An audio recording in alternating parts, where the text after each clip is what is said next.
Hello guys, स्वागत आहे तुमचं आपल्या चॅनलवर मिशन वर्दी। आज आपण बघणार आहोत मराठी व्याकरण प्रश्नसंच क्रमांक 22।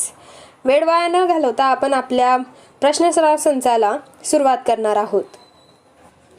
प्रश्न क्रमांक 1, पुढीलपैकी टिंबटिंब हा शब्द प्रत्यय साधित आहे। त्यागी, पथिक, पुजारी, उडी। पर्याय आहेत अ त्यागी, ब पथिक, क पुजारी, उडी, ड वरील सर्व पर्याय योग्य आहेत। पर्याय क्रमांक ड या प्रश्नाचं उत्तर आहे त्यागी, पथिक, पुजारी, उडी हे सर्व शब्द प्रत्यय साधित आहेत। प्रश्न क्रमांक 2, पुढीलपैकी कोणता शब्द भुंगा या शब्दाला समानार्थी शब्द नाही? भ्रमर, अली, मिलिंद, मधुप।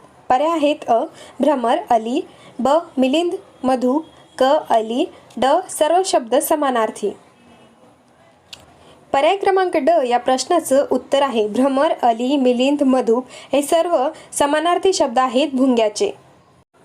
प्रश्न क्रमांक 3, चुकीचा गट ओळखा। पर्याय आहेत अ नेता, प्रणेता, अग्रणी, लीडर, ब मतभेद, तंटा, कलह, झगडा, क अंधार, तम, काळोख, तिमिर, ड भास्कर, भूप, भक्षक, भय। पर्याय क्रमांक ड या प्रश्नाचं उत्तर आहे भास्कर, भूप, भक्षक, भय हा गट चुकीचा आहे। प्रश्न क्रमांक 4, टिंबटिंब हा शब्द सामासिक शब्द नाही। पर्याय आहेत अ गोपाल, ब शीतल तनू, क भालचंद्र, ड वरील सर्व शब्द सामासिक आहेत। पर्याय क्रमांक ड या प्रश्नाचं उत्तर आहे गोपाल, शीतल तनू, भालचंद्र हे सर्व शब्द सामासिक शब्द आहेत। प्रश्न क्रमांक 5, टिंबटिंब हा शब्द तद्भव आहे। पर्याय आहेत अ गुरु, ब कोवडा, क पुत्र, ड पीडा। पर्याय क्रमांक ब या प्रश्नाचं उत्तर आहे कोवडा हा शब्द तद्भव आहे। प्रश्न क्रमांक 6, धारा प्लस उष्ण या शब्दाची संधी होईल। पर्याय आहेत अ धारेष्ण, ब धरुष्ण, क धारोष्ण, ड धृष्ण। पर्याय क्रमांक क या प्रश्नाचं उत्तर आहे धारा प्लस उष्ण या शब्दाची संधी धारोष्ण होईल। प्रश्न क्रमांक 7, पृथ्वी सूर्याभोवती फिरते या वाक्याचा काळ ओळखा। पर्याय आहेत अ वर्तमान काळ, ब भविष्यकाळ, क चालू भविष्यकाळ, ड रीती भविष्यकाळ। पर्याय क्रमांक अ या प्रश्नाचं उत्तर आहे पृथ्वी सूर्याभोवती फिरते या वाक्याचा काळ आहे वर्तमान काळ। प्रश्न क्रमांक 8, खाल्ला होता या संयुक्त क्रियापदावरून काळाचा कोणता प्रकार आहे ते ओळखा। पर्याय आहेत अ रीती भूतकाळ, ब पूर्ण भविष्यकाळ, क पूर्ण भूतकाळ, ड पूर्ण वर्तमान काळ। पर्याय क्रमांक क या प्रश्नाचं उत्तर आहे खाल्ला होता या संयुक्त क्रियापदावरून काळाचा प्रकार होतो पूर्ण भूतकाळ। प्रश्न क्रमांक 9, दात करून पोट भरत नाही या म्हणीचा नेमका अर्थ कोणता? पर्याय आहेत अ शहाण्याला सर्व इशाराने कळते, ब झालेल्या कामाच्या मानाने खूप बाकी साध्य करावायचे असणे, क मोठ्या व्यवहारात थोड्याशा काटकसरीचा काही उपयोग नसतो, ड कालांतराने नाविन्य कमी होते। पर्याय क्रमांक क या प्रश्नाचं उत्तर आहे दात करून पोट भरत नाही या म्हणीचा अर्थ आहे मोठ्या व्यवहारात थोड्याशा काटकसरीचा काही उपयोग नसतो। प्रश्न क्रमांक 10, खालीलपैकी कोणता शब्द तरबेज शब्दाचा पर्यायवाची शब्द नाही? पर्याय आहेत अ निष्णात, ब कुशल, क पारंगत, ड हुशार। पर्याय क्रमांक ड या प्रश्नाचं उत्तर आहे तरबेज या शब्दाचा पर्यायवाची शब्द नाही असा शब्द आहे हुशार। प्रश्न क्रमांक 11, ज्या वाक्यात कर्म नसते त्या वाक्याला प्रयोग म्हणतात। पर्याय आहेत अ कर्तरी प्रयोग, ब सकर्मक भावे प्रयोग, क सकर्मक कर्तरी प्रयोग, ड अकर्मक कर्तरी प्रयोग। पर्याय क्रमांक ड या प्रश्नाचं उत्तर आहे ज्या वाक्यात कर्म नसते त्या वाक्याला प्रयोग म्हणतात हा अकर्मक कर्तरी प्रयोग आहे। प्रश्न क्रमांक 12, उच्छिष्ट या शब्दाची संधी खालीलपैकी कोणत्या पोट शब्दाने केली जाते? पर्याय आहेत अ उ प्लस चिष्ट, ब उत प्लस चिष्ट, क उत प्लस शिष्ट, ड उच प्लस शिष्ट। पर्याय क्रमांक क या प्रश्नाचं उत्तर आहे उच्चिष्ट या शब्दाची संधी आहे उत प्लस शिष्ट। प्रश्न क्रमांक 13, पतीस मृत्यू येणे, विधवा होणं या अर्थाचा पुढीलपैकी वाक्प्रचार कोणता? पर्याय आहेत अ श्री गणेशा करणे, ब मेख राखणे, क ओटीत घालणे, ड बांगडी फुटणे। पर्याय क्रमांक ड या प्रश्नाचं उत्तर आहे पतीस मृत्यू येणे किंवा विधवा होणं या अर्थाचा पुढीलपैकी वाक्प्रचार आहे बांगडी फुटणे। प्रश्न क्रमांक 14, नातवाची बायको या विग्रहाचा नेमका सामासिक शब्द कोणता? पर्याय आहेत अ. मावस सून, ब. चुलत सून, क. नात सून, ड. सून. पर्याय क्रमांक क या प्रश्नाचं उत्तर आहे नातवाची बायको या विग्रहाचा नेमका सामासिक शब्द आहे नातसून. प्रश्न क्रमांक 15, कुपमंडूक या अलंकारिक शब्दासाठी कोणता योग्य पर्याय आहे? पर्याय आहेत अ. विहिरीतला कासव, ब. नदीतला कासव, क. संकुचित दृष्टीचा, ड. आतल्या गाठीचा.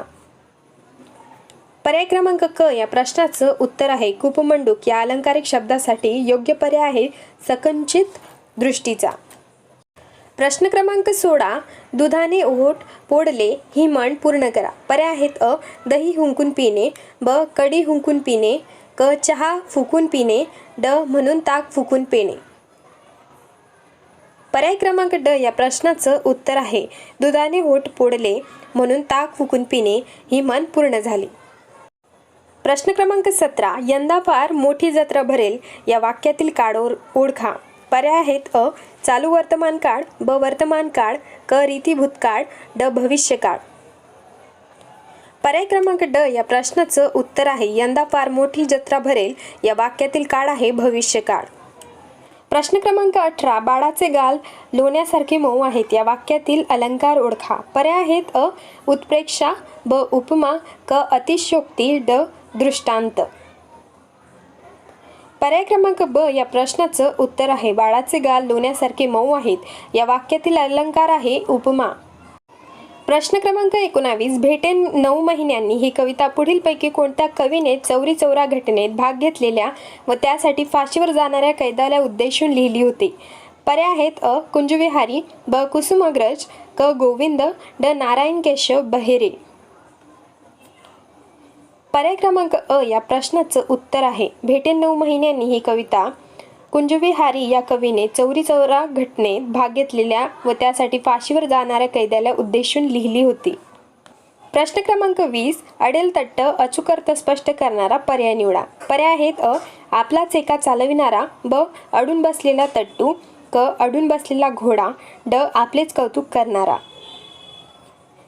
पर्याय क्रमांक अ या प्रश्नाचं उत्तर आहे अडेल तट्टू अचूक अर्थ स्पष्ट करणारा पर्याय आहेत आपलाच एका चालविणारा.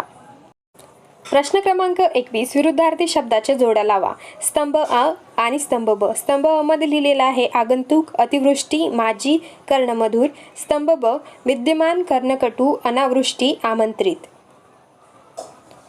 पर्याय क्रमांक ड या प्रश्नाचं उत्तर आहे आगंतुक या शब्दाचा विरुद्धार्थी शब्द आहे आमंत्रित. अतिवृष्टी या शब्दाचा समानार्थी शब्द आहे अनावृष्टी. माझी या शब्दाचा विरुद्धार्थी शब्द आहे विद्यमान आणि कर्णमधुर या शब्दाचा विरुद्धार्थी शब्द आहे कर्णकटू. प्रश्न क्रमांक 22, मराठी वर्णमालेत किती अर्धस्वर आहेत? पर्याय आहेत अ. 5, ब. 3, क. 4, ड. 6. पर्याय क्रमांक क या प्रश्नाचं उत्तर आहे मराठी वर्णमालेत एकूण 4 अर्धस्वर आहेत. प्रश्न क्रमांक 23, अनल या शब्दाला समानार्थी शब्दाचा पर्याय लिहा. पर्याय आहेत अ. वन्ही, ब. जंगल, क. गगन, ड. अंबर. पर्याय क्रमांक अ या प्रश्नाचं उत्तर आहे अनल या शब्दाचा समानार्थी शब्द आहे वन्ही. प्रश्न क्रमांक 24, अनुकरण वाचक शब्द ओळखा. पर्याय आहेत अ. शेजारी पाजारी, ब. समोर समोर, क. मधून मधून, ड. गुटगुटीत. पर्याय क्रमांक ड या प्रश्नाचं उत्तर आहे अनुकरण वाचक शब्द गुटगुटीत हा आहे. प्रश्न क्रमांक 25, तोंडात तीळ न भाजणे या वाक्प्रचाराचा अर्थ ओळखा. पर्याय आहेत अ. मर्यादा सोडून उद्धटपणे बोलणे, ब. हाव सुटणे, क. तोंड काळे करणे, ड. कोणतीही गुप्त गोष्ट प्रकट करणे. पर्याय क्रमांक ड या प्रश्नाचं उत्तर आहे तोंडाला तीळ न भाजणे या वाक्प्रचाराचा अर्थ आहे कोणतीही गुप्त गोष्ट प्रकट करणे.